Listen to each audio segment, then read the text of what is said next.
Bismillahirrahmanirrahim.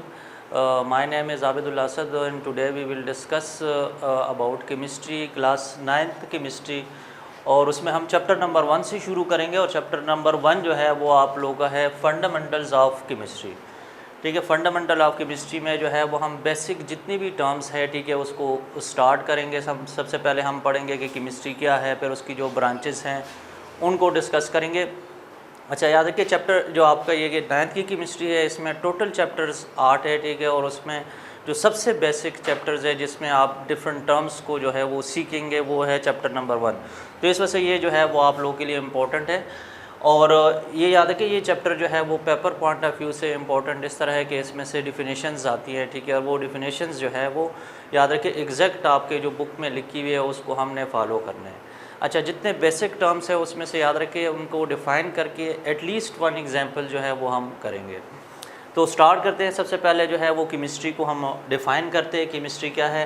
अच्छा, याद रखिए इससे पहले आप लोग पढ़ते रहे ठीक है, 8th क्लास तक जो है वो साइंस पढ़ते रहे, जनरल साइंस ठीक है, और अभी आप जब 9th में आएंगे तो इसको डिवाइड किया जाता है ठीक है, केमिस्ट्री, फिज़िक्स और बायो ठीक है, और कंप्यूटर साइंस, इस तरह इसको डिवाइड किया जाता है। उसकी वजह क्या है, याद रखें कि साइंस एक जो है वो बहुत बड़ी फील्ड है, तो उसको कम्प्लीटली जो है वो हम कवर नहीं कर सकते, तो उसको अपनी आसानी के लिए जो है ये डिवाइड किया गया है डिफरेंट ब्रांचेस में।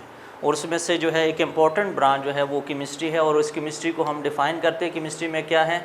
याद रखें ये भी साइंस की एक ब्रांच है, और इसमें जो है वो हम डिफरेंट मटीरियल्स जो है वो यूनिवर्स के अंदर उनको हम पढ़ेंगे ठीक है, और उनके अंदर जो चेंजेस है। तो केमिस्ट्री को हम डिफ़ाइन कैसे करते हैं, इसको हम अगर डिफ़ाइन करें तो ये है study of materials in universe. ठीक है, सबसे पहला जो इसके डिफिनेशन का पार्ट है वो यह है कि chemistry is the branch of science in which we study materials in the universe. Materials means कि यूनिवर्स के अंदर जितनी भी चीज़ें हैं ठीक है, वो जो चीज़ें हमें नज़र आती है ठीक है अपने सराउंडिंग में ठीक है, स्पेस में कहीं पे भी, क्योंकि यूनिवर्स का मतलब है कि अर्थ पे भी, स्पेस में भी, कहीं पे भी कोई भी चीज़ है ठीक है, और उसको हम स्टडी कर रहे हैं। मीन्स स्टडी कैसे कर रहे हैं कि उसको हमें देख रहे हैं कि ठीक है उसकी फ़िज़िक कैसी है, उसका वेट कितना है ठीक है, शेप कैसी है ठीक है, वो किस चीज़ से बना हुआ है। तो स्टडी में बहुत सारी चीज़ें आती है, वो हम आगे डिस्कस करेंगे। लेकिन यहाँ पे शॉर्टली ये कि यूनिवर्स के अंदर कोई भी चीज़ है उसको अगर हम स्टडी कर रहे हैं तो वो केमिस्ट्री में आएगा। दूसरी ये तो इसकी डिफिनेशन का पहला पार्ट है कि study of material in the universe. दूसरी चीज़ ये कि याद है कि हर चीज़ के अंदर चेंजेस भी आती है टाइम के साथ साथ ठीक है, या हम खुद उसमें चेंजेस लाते, तो वो जो चेंजेस हैं ठीक है, चेंजेस इन दीज मटेरियल्स ठीक है, इन मटेरियल्स के अंदर जो चेंजेस आती है उन चेंजेस को भी हम पढ़ते हैं ठीक है। तो 2 पार्ट्स है इसके डेफिनेशन के, एक स्टडी ऑफ मटेरियल्स और दूसरी चीज़ याद है कि जो इन मटेरियल्स के अंदर, इन चीज़ों के अंदर जो चेंजेस आती हैं ठीक है, वो चेंजेस भी हम आगे पढ़ेंगे कि वो फिज़िकल चेंजेस भी हो सकती है, केमिकल चेंजेस, लेकिन वो आगे डिस्कस करेंगे ठीक है। तो 2 मेन चीज़ें हैं केमिस्ट्री की डिफिनेशन में, एक है study of material in the universe और दूसरा याद है कि जो इन मटेरियल्स के अंदर जो चेंजेस आती हैं। जिस तरह मैं एक एग्जांपल आपको दे देता हूँ जो बुक में वैसे यहाँ पे नहीं गिवन, आपने वैसे सिर्फ डिफ़ाइन करना है इसको। जिस तरह वाटर है ठीक है, वाटर एक यूनिवर्स का एक इम्पॉर्टेंट पार्ट है ठीक है, लिविंग थिंग्स के लिए काफ़ी ज़्यादा इम्पॉर्टेंट है। तो वो याद है कि वो एक मटेरियल है, एक यूनिवर्स का पार्ट है, और उसको हम स्टडी करते हैं ठीक है। स्टडी कैसे करते हैं कि हम देखते हैं ये लिक्विड फॉर्म में है ठीक है, किस चीज़ से बना हुआ है, हाइड्रोजन से, ऑक्सीजन से बना हुआ है। दूसरा याद है कि उसके अंदर अगर चेंजेस के बारे में हम पढ़े तो जैसे वाटर है उसको हम फ्रीज़ कर सकते हैं, वाटर को हम बॉयल कर सकते हैं, एवेपोरेट होके वो गैसियस फॉर्म में कन्वर्ट होते हैं। तो याद रखिए ये चेंजेस में आते हैं ठीक है। तो 2 चीज़ें हैं, study of material in the universe और चेंजेस इन दीज मटेरियल्स, ये है केमिस्ट्री ठीक है, जो साइंस की एक ब्रांच है। अच्छा, याद है कि अब जिस तरह हमने पहले पढ़ा कि साइंस जो है वो कम्प्लीटली एक बंदा कवर नहीं कर सकता, तो उसको डिवाइड किया गया है केमिस्ट्री, फिज़िक्स, बायो में। तो इस तरह याद है कि केमिस्ट्री फर्दर पर याद रख के डिवाइड किया गया है। किस लिए? क्योंकि केमिस्ट्री को भी एज ए होल कोई एक बंदा जो है वो कम्प्लीटली इसको कवर नहीं कर सकता, तो फर्दर केमिस्ट्री की डिवीज़न की गई है और उनको हम कहते हैं ब्रांचेस ऑफ केमिस्ट्री ठीक है। तो ये ब्रांचेस जो है ये इसलिए है ताकि फर्दर केमिस्ट्री के अंदर हम उसको अगर स्टडी करना चाहे डीपली तो वो हम इजीली कर सके। अब वो ब्रांचेस याद रखिए, ब्रांचेस तो बहुत सारे हैं, लेकिन यहाँ पे हम डिस्कस करेंगे इम्पोर्टेंट 8 ब्रांचेस है ठीक है, वो हम डिस्कस करेंगे। वो 8 ब्रांचेस कौन सी है वो वन बाय वन हम डिस्कस करते हैं। इम्पॉर्टेंट 8 ब्रांचेस है, ठीक है, 8 ब्रांचेस है, उसमें से सबसे पहले जो ब्रांच है, ठीक है, अब इसमें याद है कि जितनी भी ब्रांचेस है उसमें बेसिक वही है, मटेरियल्स को स्टडी करना और उसके अंदर चेंजेस है, लेकिन आप देखेंगे थोड़ा सा चेंजेस आएंगे, ठीक है, इसके स्टडी में, डिफिनेशन में। जिस तरह सबसे पहले जो ब्रांच इन्होंने दी है वो है फिज़िकल केमिस्ट्री, एक इम्पॉर्टेंट ब्रांच है, ठीक है, मेन ब्रांच है केमिस्ट्री की। इसमें हम क्या पढ़ते हैं वो ज़रा देख लें।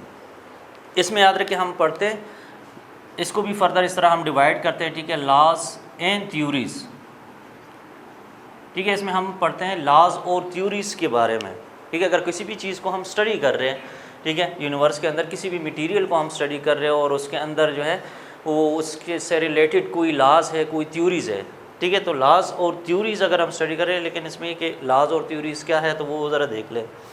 लॉज और थ्योरीज़ याद है कि जैसे थ्योरीज़ से हम स्टार्ट लेते हैं, थ्योरीज़ याद है कि साइंटिस्ट किसी भी चीज़ को अगर स्टडी करते हैं और उसके बारे में एक व्यू देते हैं, ठीक है, कि ये चीज़ ऐसी है, ठीक है, तो उनको हम थ्योरीज़ कहते हैं। फिर उन थ्योरीज़ को एक्सपेरिमेंटली चेक करते हैं, अगर वो थ्योरीज़ जो है वो प्रूफ होती है कि ये ठीक है तो वो लॉज बन जाते हैं। तो किसी भी चीज़ के बारे में अगर थ्योरीज़ हम पढ़े, ठीक है, और ये थ्योरीज़ किस चीज़ के बारे में है, स्ट्रक्चर ऑफ मटेरियल के बारे में, laws and theories to understand structure of matter के स्ट्रक्चर के बारे में याद रखें। बहुत सारी लॉज और थ्योरीज़ है, ठीक है, जिस तरह लिक्विड्स के बारे में है, ठीक है, सॉलिड्स के बारे में है, उनके स्ट्रक्चर्स के बारे में डिफरेंट थ्योरीज़ है कि ये जिस तरह सॉलिड्स हैं, ठीक है, तो उसमें ये लिखा होता है पार्टिकल्स क्लोजली पैक्ड होते हैं, लिक्विड में लिखा होता है, ठीक है, कि वो जो है वो उसमें पार्टिकल्स थोड़े से दूर होते हैं और गैसेस के अंदर पार्टिकल दूर सबसे ज़्यादा डिस्टेंस से होते हैं। तो याद रखिए ये जो डिफरेंट लॉज है, थ्योरीज़ है किसी भी चीज़ के स्ट्रक्चर के बारे में, ठीक है, तो वो हम पढ़ते हैं फिज़िकल केमिस्ट्री में। तो याद रखिए आगे नेक्स्ट टॉपिक जो हमारा होगा उसमें ये भी है कि आपको डिफरेंट जो है वो सेंटेंसेस दिए होंगे, डिफरेंट स्टेटमेंट दिए होंगे और आपको कहेंगे इसको आइडेंटिफाई करें कि ये कौन सी ब्रांच में आते हैं। तो उसमें याद रखिए आपने ये चीज़ देखनी है, अगर लॉज और थ्योरीज़ आ रही हैं किसी भी चीज़ में तो याद रखिए इट मीन्स कि वो फिज़िकल केमिस्ट्री है। अच्छा, दूसरे याद रखिए इसमें ये जो लॉज और थ्योरीज़ हम पढ़ते हैं तो ये स्ट्रक्चर के बारे में भी हो सकती है। यही लॉज और थ्योरीज़, लॉज एंड थ्योरीज़, ये चेंजेस ऑफ मैटर, ठीक है, अबाउट चेंजेस ऑफ मैटर, उसके बारे में भी है, ठीक है। याद रखिए ये जो लॉज और थ्योरीज़ है वो मैटर के चेंजेस के बारे में भी है कि जिस तरह एक वाटर है, ठीक है, उसको हम हीट करते हैं तो याद रखिए किसी भी चीज़ को हीट करते हैं उसके पार्टिकल्स को एनर्जी मिलती है, वो पार्टिकल्स दूर हो जाते हैं, ठीक है। वो अगर सॉलिड है तो वो लिक्विड में कन्वर्ट हो जाते हैं, फर्दर हीट करते हैं तो वो गैसियस स्टेट में कन्वर्ट होते हैं। तो ये लॉज है, थ्योरीज़ है जो किसी भी चीज़ के अंदर चेंजेस आती है तो उसके बारे में है, ठीक है। तो ये दो चीज़ें याद रखें फिज़िकल केमिस्ट्री में है, एक laws and theories related to structure of matter and laws and theories related to the changes in matter. तो ये सबसे पहली ब्रांच है। और दोबारा आपको बता दूं, ठीक है, कि इसमें एक चीज़ याद रखें, ये जो ब्रांचेस है इसको एग्जैक्ट आपने जो है वो याद करना है, ठीक है, क्योंकि इसको पेपर में अगर आता है तो आपने एग्जैक्ट डिफिनेशन इसकी लिखनी है, क्योंकि ये एक मार्क के लिए आता है, एक नंबर के लिए आता है, तो इसमें एग्जैक्ट लिखना होता है आपने। अच्छा, नेक्स्ट फिर इसमें आते ही तो आपके पास है फिज़िकल केमिस्ट्री। नेक्स्ट आपका जो दूसरी ब्रांच है वो है ऑर्गेनिक केमिस्ट्री। ऑर्गेनिक केमिस्ट्री जो है ये नेक्स्ट सेकंड ब्रांच है और एक इम्पॉर्टेंट ब्रांच है ये इसमें हम क्या पढ़ते हैं, ठीक है। तो याद रखें ऑर्गेनिक केमिस्ट्री, ठीक है, इस ब्रांच में हम पढ़ते हैं और कार्बन कंटेनिंग कंपाउंड्स को स्टडी करते हैं, ठीक है। It is study of carbon containing compounds,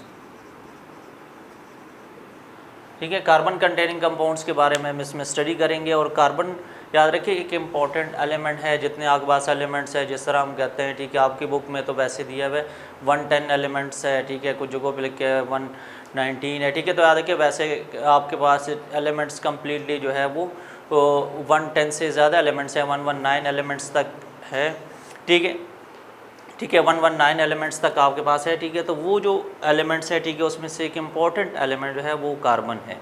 तो अगर उसको हम स्टडी करें तो याद रखिए ये ऑर्गेनिक केमिस्ट्री में आते हैं। लेकिन याद रखिए फ्यू कंपाउंड्स कार्बन के ऐसे हैं, ठीक है, जो कि कार्बन उनमें है लेकिन वो ऑर्गेनिक में नहीं आते। वो कौन से है, ठीक है, वो याद रखिए। जिस तरह कार्बन मोनोऑक्साइड है, ठीक है, कार्बन डाइऑक्साइड है, ये ऐसे कंपाउंड्स है, ठीक है। इसी तरह कार्बोनेट्स हैं, ठीक है, साइनाइड्स हैं, ये ऐसे कंपाउंड्स हैं, ठीक है, जिनमें कार्बन है लेकिन ये ऑर्गेनिक में नहीं आते, ठीक है। तो अब ये ऑर्गेनिक में नहीं आते, क्यों नहीं आते? क्योंकि इनमें याद रखिए इनकी प्रॉपर्टीज़ इनऑर्गेनिक कंपाउंड से मैच होती है, इस वजह से ये ऑर्गेनिक कंपाउंड्स में नहीं आते। तो याद रखिए ये क्वेश्चन भी हो सकते हैं, पूछ सकते हैं आपसे कोई कि ये कंपाउंड्स जो है वो क्यों नहीं आते, क्योंकि इनमें कार्बन है। तो उसकी वजह ये है कि इनकी मेन जो प्रॉपर्टीज़ हैं वो इनऑर्गेनिक कंपाउंड से मैच होती है, इस वजह से याद रखिए इनको हम ऑर्गेनिक में नहीं पढ़ते, इनको इनऑर्गेनिक केमिस्ट्री जो कि नेक्स्ट ब्रांच है हमारी उसमें हम डिस्कस करेंगे, ठीक है। तो ये आगे बाद सेकेंड ब्रांच है, सिंपल सी है कि study of carbon containing compounds are called as organic chemistry, ठीक है, एक्सेप्ट फ्यू कंपाउंड्स, ठीक है। ये याद है कि ये कार्बन कंटेनिंग कंपाउंड है लेकिन ये ऑर्गेनिक केमिस्ट्री में नहीं आते, ठीक है। Carbon dioxide, carbon monoxide, cyanides हैं, ठीक है, कार्बोनेट्स हैं, बाइकार्बोनेट्स हैं, ये जो कंपाउंड्स हैं, ठीक है, ये ऑर्गेनिक केमिस्ट्री में नहीं आते, ठीक है। तो ये आपके जो है वो सेकंड जो है वो ब्रांच है केमिस्ट्री की।